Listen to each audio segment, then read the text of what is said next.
So, ibig sabihin talaga, kaya po pala ang dami kong kasama doon, wala talaga silang kopya. Ako nga po hindi nabigyan eh. Bakit hindi po kinakailangan bigyan lahat? Baka sakaling, malay po ninyo, baka pumirma ako, hindi ba? Wala pa nga po kasing final na desisyon. Kahit ang Korte Suprema po, iniintay pa. Ganun lang. What do we expect? We expect that 8 of them will reverse themselves? In lieu of an interpellation of the good gentleman from Tarlac, I will be seconding a motion, Mr. President, preceded by a brief manifestation. Earlier, Mr. President, Senator Marcoleta said he refuses to speculate on reversal. But the good gentleman's own position is based on his own speculation that the SC will not reverse its decision. A tabling of the motion to dismiss, which is what I will second in a few minutes, Mr. President, a tabling of the motion to dismiss by the Senate today is not defiance of the Supreme Court. Wala pa nga po kasing final na desisyon. Kahit ang Korte Suprema po, iniintay pa ang comment ng VP.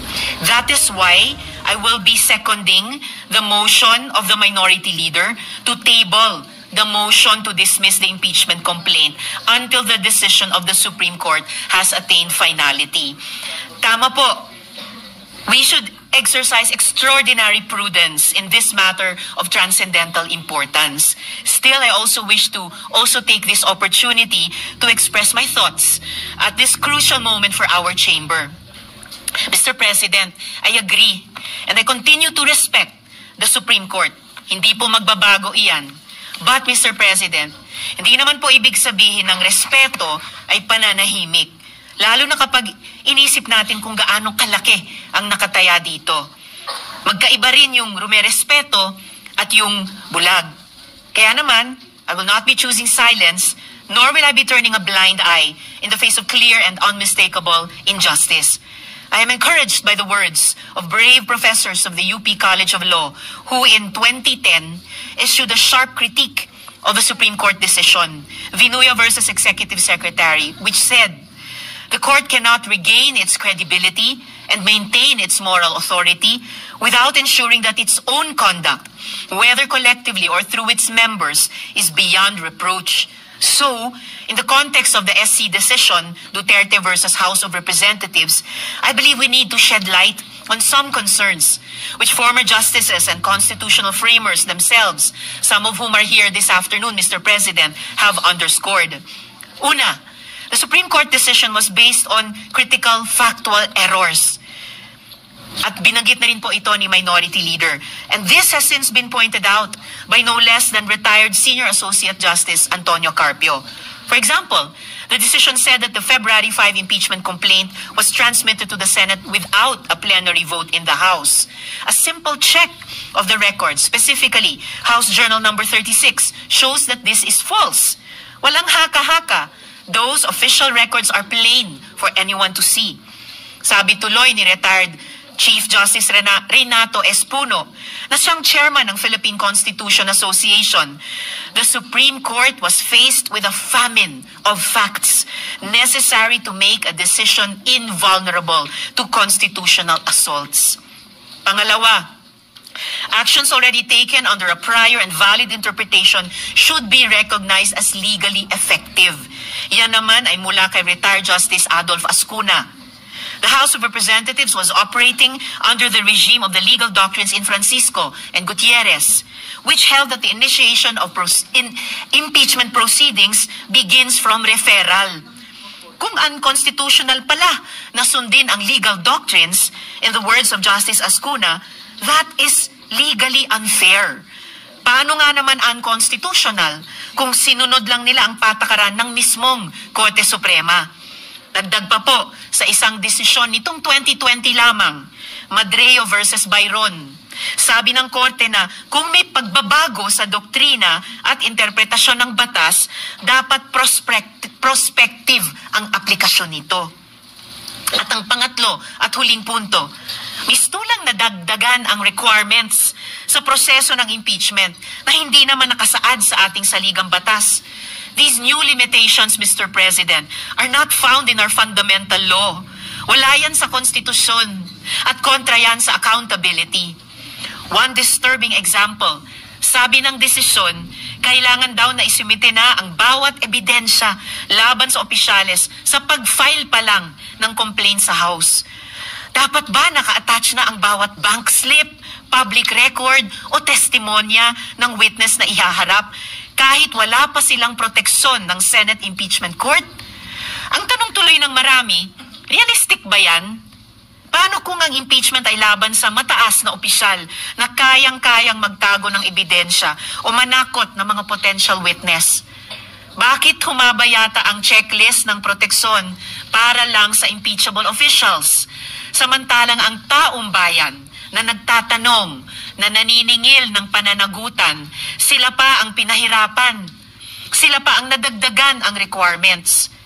Ayon sa Korte Suprema, an official facing impeachment does not stand to lose fundamental constitutional rights such as life, liberty, or property. Hindi buhay, kalayaan, o pag-aari ang inihahabla sa impeachment.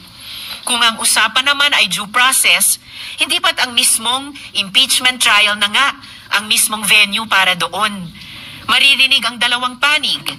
May ebidensya, may magdedepensa. That is due process. So what are we afraid of?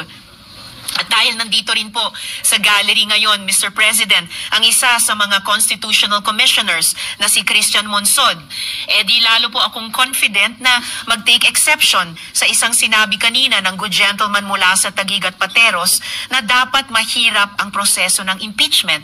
Kontra po doon ang pananaw ng Constitutional Commission kung mababasa po natin ang records ng deliberations ng komisyon, partikular sa panig ni Commissioner Regalado. Muli, patuloy nating nirerespeto ang Korte Suprema.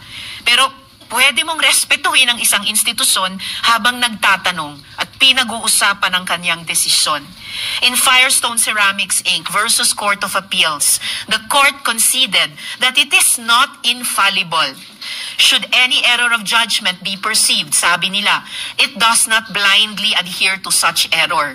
In this jurisdiction, rectification of an error more than anything else is of paramount importance. In the 2010 letter that I mentioned earlier, the UP law professors said that the position of the Supreme Court as the final arbiter of all controversies requires competence and integrity completely above any and all reproach. A breach of these values, the professor said, does violence to the primordial function of the Supreme Court as the ultimate dispenser of justice. And the UP Law Dean who led that letter to the Supreme Court, walang iba po kundi ang nagsulat ng desisyon na ating pinag-uusapan. Dear Mr. President, dear colleagues, I believe this decision is of the highest public interest, whose consequences will echo through time and history. Maraming taon mula ngayon, pag-aaralan at hihimayin ito ng lahat. Mula sa mga estudyante, mga journalist, mga political analyst, mga academics, at higit sa lahat ng ating mga kababayan. One day, and this day will come, history will judge all of us based on our actions today, August 6, 2025. When history comes to remember, let's hope we stood where it mattered, that even in the face of doubt, we did what was right and just. With deep respect for the Supreme Court and all institutions of our country, Mr. President, I therefore second the motion to table the motion to dismiss the impeachment complaint until the decision of the Supreme Court has attained finality. Salamat po, Mr. President. Mr. President, quick reaction. Noted and entered into the records. Senator Marcoleta. Mr. President, unang-una, yung sinabi ko pong speculative, sapagkat it was not based on my own speculation. It was based on my long practice as a litigation lawyer. Wala pa po akong nakitang isang unanimous decision. Ewan ko lamang po kung merong magbo-volunteer ngayon na abogado in the last 40 years na sinasabi ang isang unanimous decision na ang karakter niya ay sinabi na ab initio, void ab initio, unconstitutional, violative of due process. Maybe if we can speculate that all the members of the Supreme Court, after the filing of the motion for reconsideration, will resort to their worst, will resort to the worst angels of their nature. Maybe baka ganun lang. What do we expect? We expect that 8 of them will reverse themselves altogether. Kung sakasakali naman po na in-archive natin or whatever word is applicable at sinabi under miraculous circumstances, sinabi ng Supreme Court, we are all reversing ourselves. Eh di continue natin. Anong problema? Pero kagaya po na sinasabi ko kanina, Mr. President, ang pagkakaluto nga po ay hilaw eh. Ipinipilit po ngayong ipakain sa Senado ang isang bagay na hilaw. Eh paano?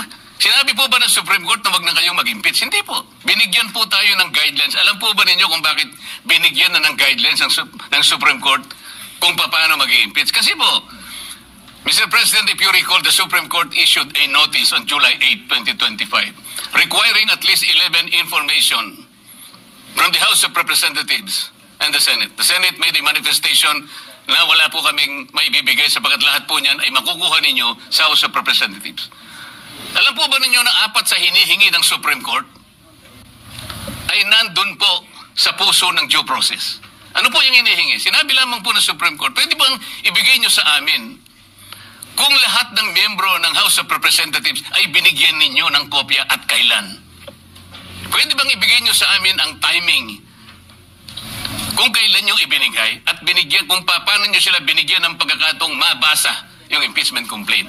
Pwede nyo bang ibigay sa amin kung every article of impeachment ay nakalagay doon ang mga dokumento na nagpapatibay ng artikulo? Pwede nyo bang ibigay sa amin kung nagkaroon sila ng pagkakataon talaga na mabasa yung impeachment complaint? Alam po ba ninyo kung anong sagot ng Solicitor General in behalf of the House of Representatives? Ito po yung sagot nila. It is the position of the House that these matters pertain to its internal proceedings, which have always been regarded as beyond the jurisdiction and scrutiny of this honorable court. Sa Tagalog po, wala po kayong pakialam dito sa amin. Yung inihingi po ninyo, kami lang po yun. Eh para tinatanong lang naman po eh. Binigyan nyo ba ng pagkakataon sila na mabasa? Bakit? Mahirap po ba sagutin yun? Ano pa po sinabi? This is especially because the matters referred to the preparation, circulation, and perusal of the impeachment complaint as well as its attachment are not governed by specific constitutional provision or the House rules. So dahil po wala sa Constitution at wala rin po sa House rules, ano po yun? Wardi-wardi na lang?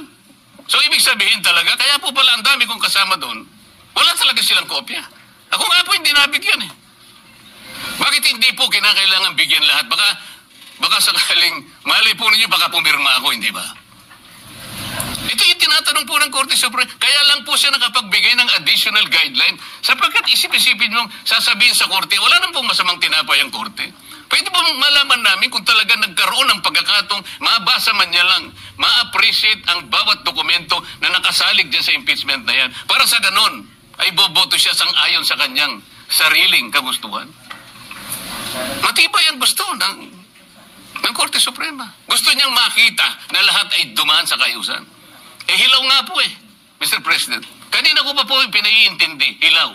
Ba't hindi po kayo magluto ng mas masarap na kanin? Para sa ganun po hindi tayo mahirapan. Maghintay na lang po kayo ng 6 months. Pwede naman eh.